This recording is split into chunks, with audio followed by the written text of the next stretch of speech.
Mesdames, Messieurs, bonsoir. Sixième journée de valorisation des produits locaux par les femmes à Banfoura. La Fédération Femmes et Développement était face à la presse ce matin. Le point de l'organisation et les objectifs de ces journées ont été dévoilés. Plus de détails dans ce journal.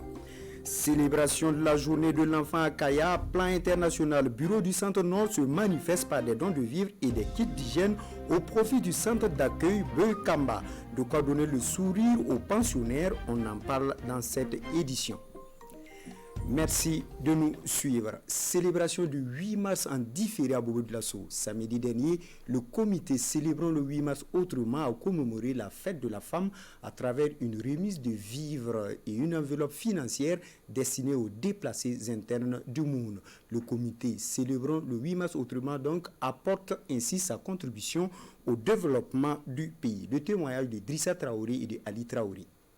Poser un acte de solidarité, c'est une manière pour ces femmes de commémorer en différé la journée du 8 mars.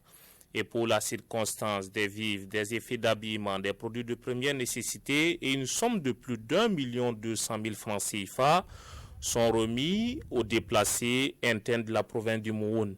C'est aussi une autre manière pour les femmes de montrer qu'elles peuvent faire quelque chose, autre chose le 8 mars. Et compte tenu du contexte dans lequel nous étions, nous nous sommes dit que ce que nous pouvions faire, c'était effectivement montrer notre solidarité aux autres femmes et aux hommes qui sont dans des situations difficiles. Et c'est ce qui nous a amené à collecter donc des dons et à voir dans quelle mesure nous pouvions donc soulager les populations, contribuer à soulager parce qu'il y a beaucoup de choses qui se font déjà. Ainsi donc le comité célébrant le 8 mars autrement répond à un appel citoyen, un geste fort bien apprécié par la partie bénéficiaire. La région de la Boucle du Mouhoun est beaucoup affectée donc par les attaques terroristes et aussi nous avons environ plus de 5000 déplacés internes. Et nous n'avons pas reçu dans notre région beaucoup de soutien des autres ONG. Donc cette action des femmes constitue un soulagement, un appui considérable pour la prise en charge donc, des personnes déplacées internes. Maximin Somda invite par ailleurs d'autres bonnes volontés à emboîter le pas au comité célébrant le 8 mars autrement. Toute chose qui permettra à ces déplacés d'être plus épanouis.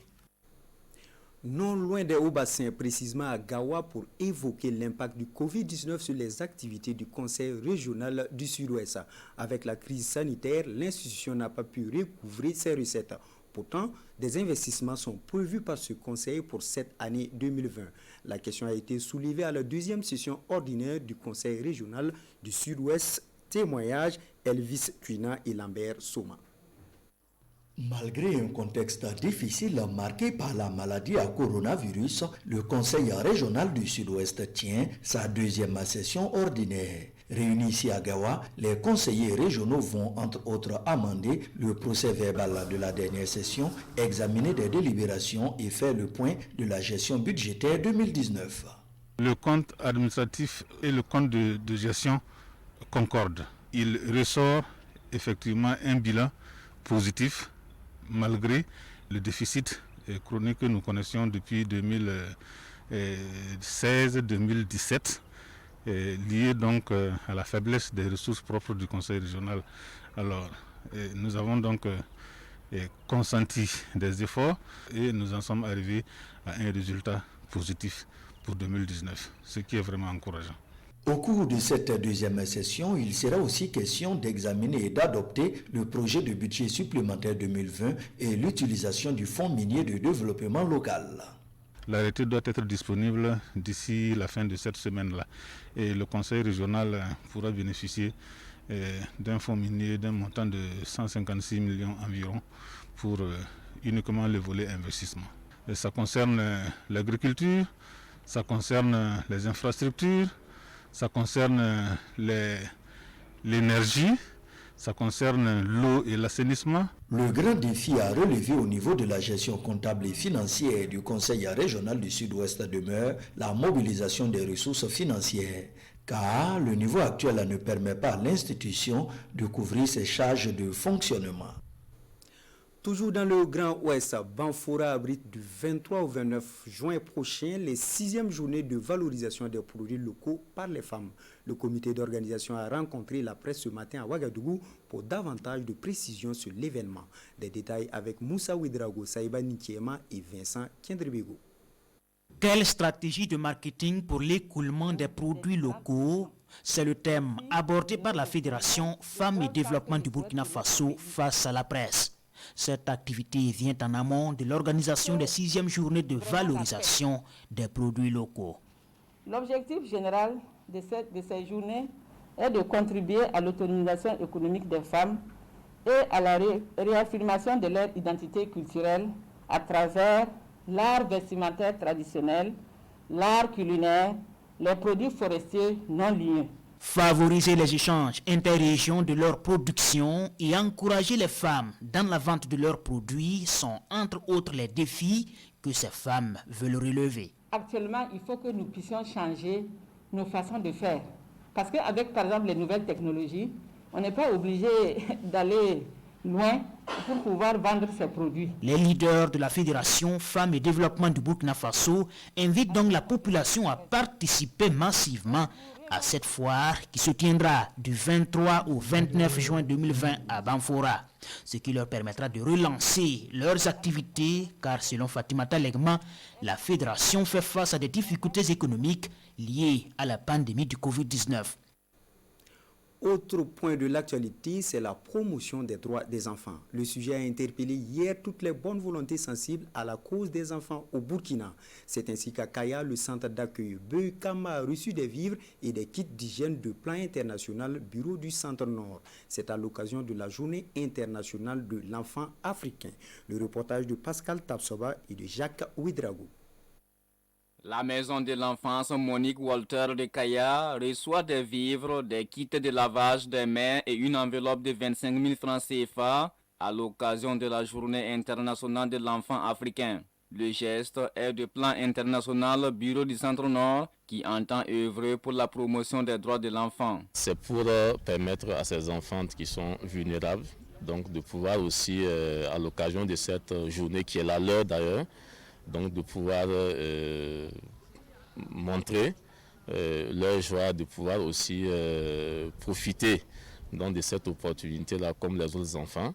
Et comme je l'ai dit, c'est l'occasion pour nous aussi d'interpeller les autres acteurs, le gouvernement à plus s'engager donc dans la promotion des droits de ces enfants. Le centre d'accueil Beokomba de Kaya compte au total 32 pensionnaires. Et pour le premier responsable de cette maison, ce dont va contribuer à une meilleure prise en charge de ces enfants démunis. En cette pandémie de Covid-19, on a reçu des lave-mains qui viennent à point nommé. On avait, mais peut-être qu'ils n'étaient pas un nombre suffisant. Maintenant, les vivres aussi, c'est des enfants qui y vivent. C'est un internat éducatif. Ça veut dire que les enfants y séjournent, ils mangent ici, ils boivent ici, ils se lavent ici. Donc, tous les biens qui sont disposés viennent à point nommé et ça peut nous aider vraiment dans la prise en charge alimentaire de ces enfants. Tout comme les pensionnaires de ce centre, d'autres enfants ont aussi bénéficié de ces dons de la part du plan international Bureau du Centre Nord. Il s'agit notamment des enfants du centre d'accueil Nopoko de Kongoussi ainsi que ceux incarcérés à la maison d'arrêt et de correction de Kaya et de Kongoussi.